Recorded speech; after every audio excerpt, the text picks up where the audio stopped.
ഞാൻ നിങ്ങളെ നശിപ്പിക്കായിരുന്നു. അച്ഛനെന്താ ഇപ്പൊ ഇങ്ങനൊക്കെ പറയുന്നത്? ചോദിച്ചതിന് മാത്രം ഉത്തരം പറഞ്ഞാൽ മതി.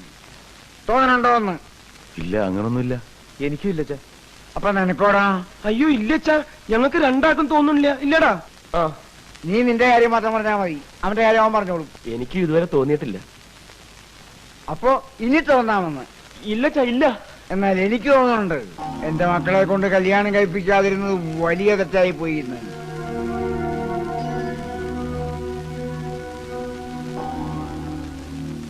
പണ്ട് ഈ പ്രേമന് കല്യാണം കഴിക്കണമെന്ന് പറഞ്ഞപ്പോ ഞാൻ ഒന്നേ ആവശ്യപ്പെട്ടുള്ളൂ, ആദ്യം ബാലരാമൻ കല്യാണം കഴിക്കട്ടെ എന്ന്, അവൻ സമ്മതിക്കട്ടെ എന്ന്. ഇപ്പൊ ഞാൻ ആ വാശി ഉപേക്ഷിക്കുകയാണ്. അവന് വേണ്ടെങ്കിൽ വേണ്ട, ഇനി ബാക്കിയുള്ളവരുടെ കല്യാണം നടക്കട്ടെ. അതുകൊണ്ട് ഇപ്പോ ഈ സ്വാമിനാഥന്റെ കല്യാണം നടത്താൻ ഞാൻ തീരുമാനിക്കുകയാണ്. എന്താടാ, ഞാൻ നിശ്ചയിക്കുന്ന പെണ്ണിനെയും ഞാൻ നിശ്ചയിക്കുന്ന മുഹൂർത്തത്തിൽ നീ താലി കെട്ടി.